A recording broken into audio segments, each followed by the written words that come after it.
Okay, first of all, it's great to having you here. I've spent last two nights reading your books like, you know, you're eating chips. You cannot stop. You have to read more and more because they are really like, you know, page turners. And oh, thank you. You're doing it very fast, and you want to do it even faster because it's like, yeah, but I really have to know what's going on there.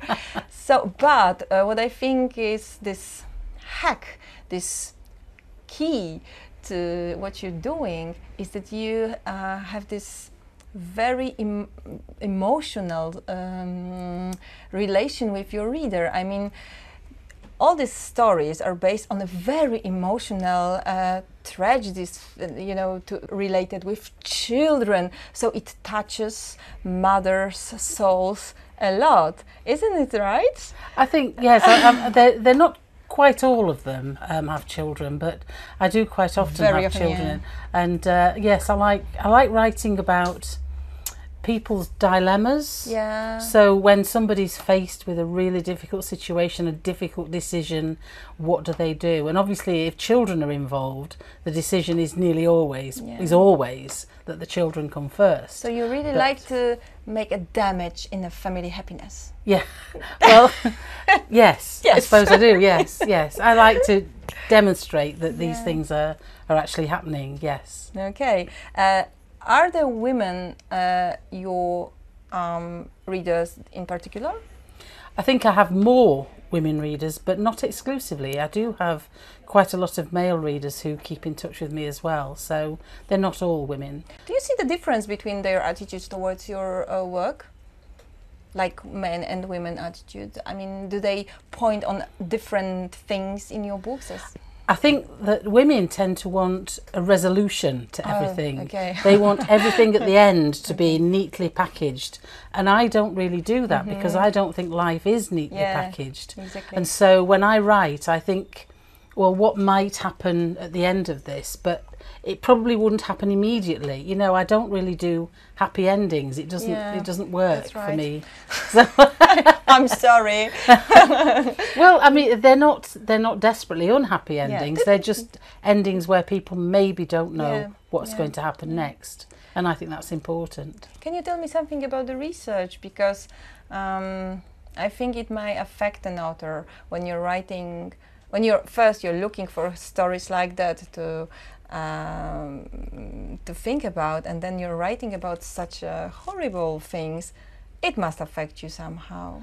Do you know, it's a strange thing. I think thriller writers are usually very cheerful people.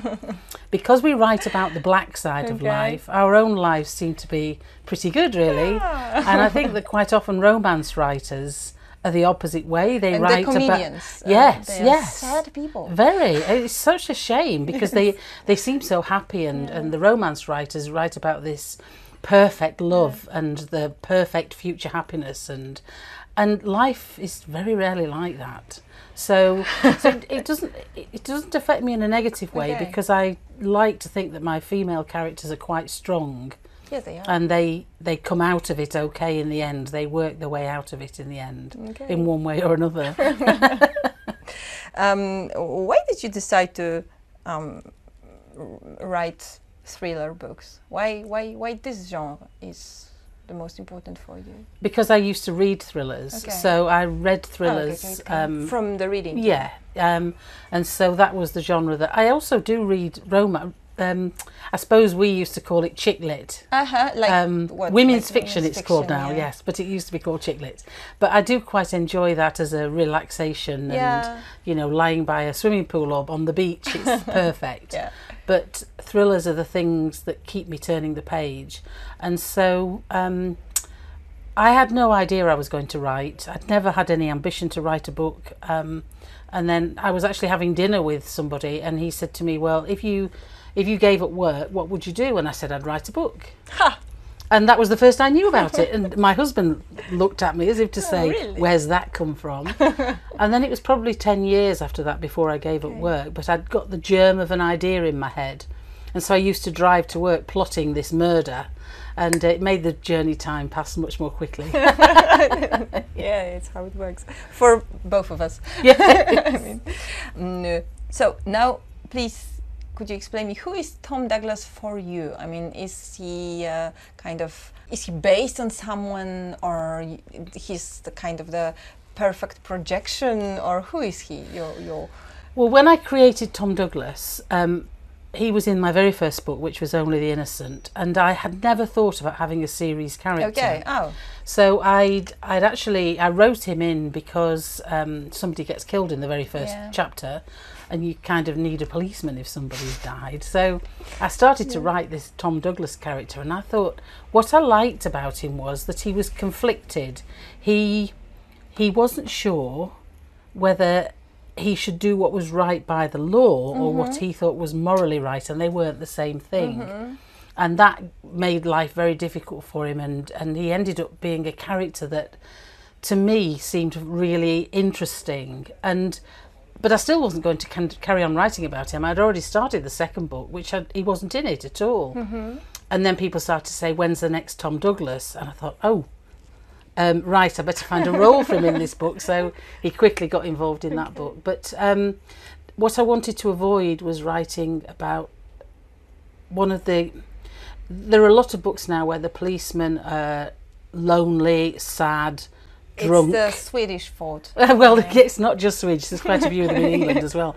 They drink too much. Exactly. They've got no home life. They're miserable. They sit in ranking, pubs. Yes, I'm not casting any aspersions on anybody. I said that. But you know, I just didn't want to do that because not all policemen are like that.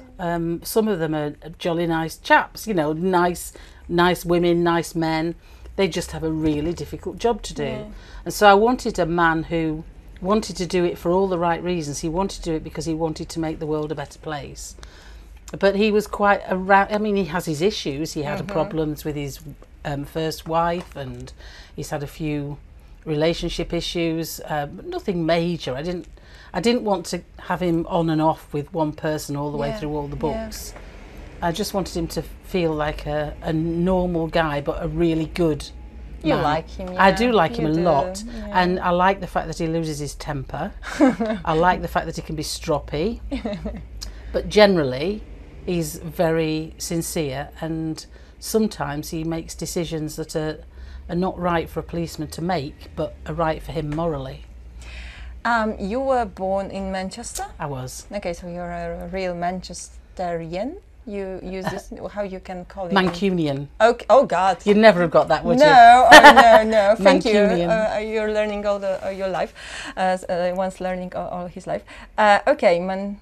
Mancunian. Okay, so you're a Mancunian. I was once in Manchester, and I really enjoyed this time in Manchester. What I've learned from the trip was that you should be. You can't be Manchester United fan because it's almost illegal. You should be a Manchester City fan.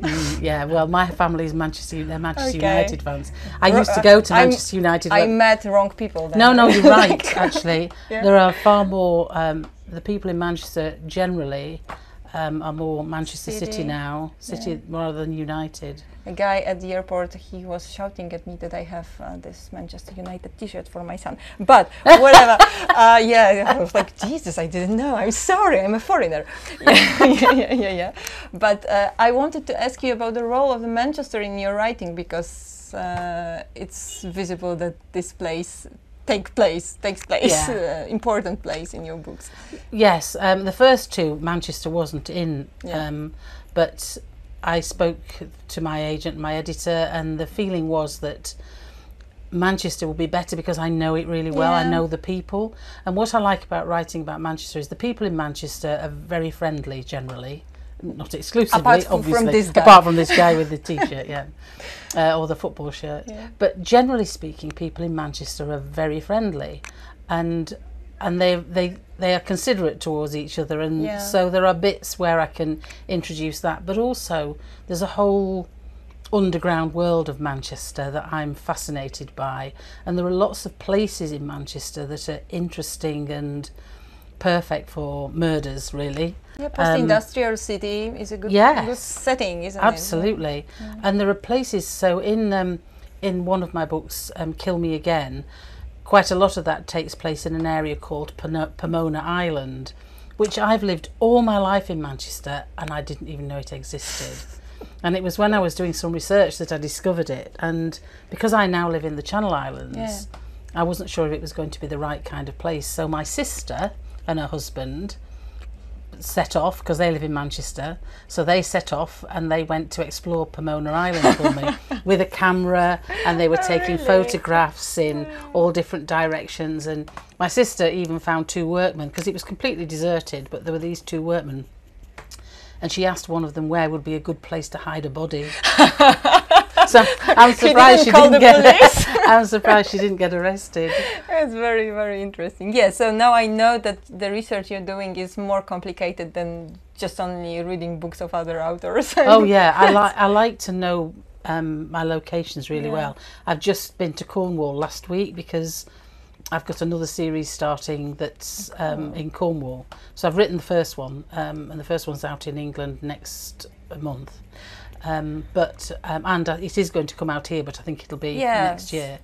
But I wanted, even though people say, oh yeah, but you know what Cornwall's like, I wanted to go and see it and feel what it felt like. And I've got a scene in one of my books. The next Tom Douglas book is, a lot of it takes place in a casino.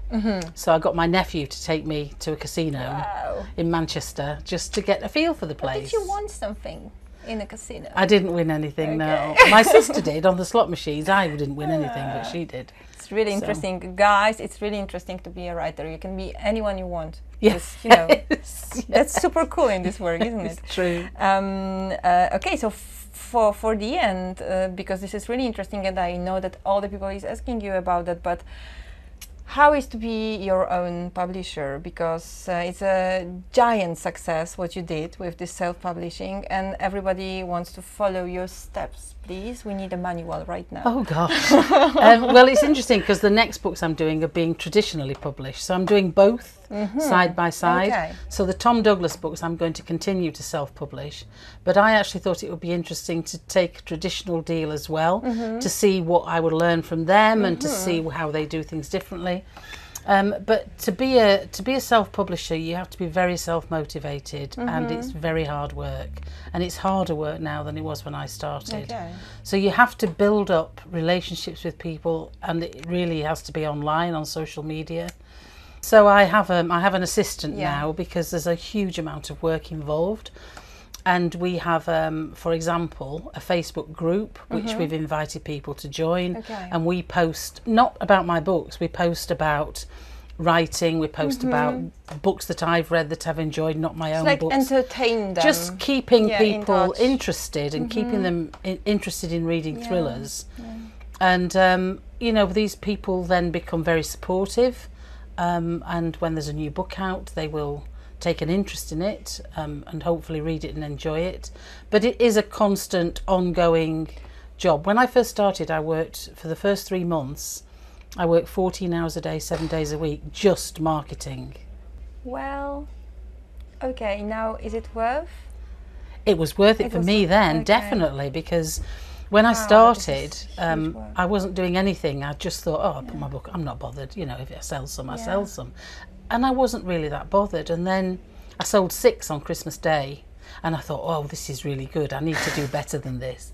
So because I used to run a business, I came back and I wrote a marketing plan, and then I started to implement it. And within 6 weeks of implementing it and working those hours, my book was at #1 in the UK, selling 3,500–4,000 a day. Wow! So that's the difference. But that was just slog. Just hard work, just non-stop. Nothing comes from, like, you know... No, a lot of people say to me, yes, but I don't really want to do that. So, it's a hard so work. what else can I do? Well, there's no easy route. No easy route at all. Good to know. Good to know, all the people. Listen, it's another job you have to do. It is. It's a job. It's a job. In fact, I was saying to Patrick from the publishers here that, to my mind, the marketing is my job. The writing is my pleasure. Okay. So I have to see it like that. It was such a pleasure to have you here, and I hope you will enjoy this stay in Poland. Thank you. And I think you can be really kind of inspiration for Polish authors. Maybe they will try to follow your step, but listen guys, it's not so easy. So we are waiting for another books translated into Polish, and have a great stay here. Thank you very much. I'm loving what I've seen of it up to now. That's Apart cool. from the heat, it's very warm. It is. And I wasn't expecting that. Thank you. Thank you very much.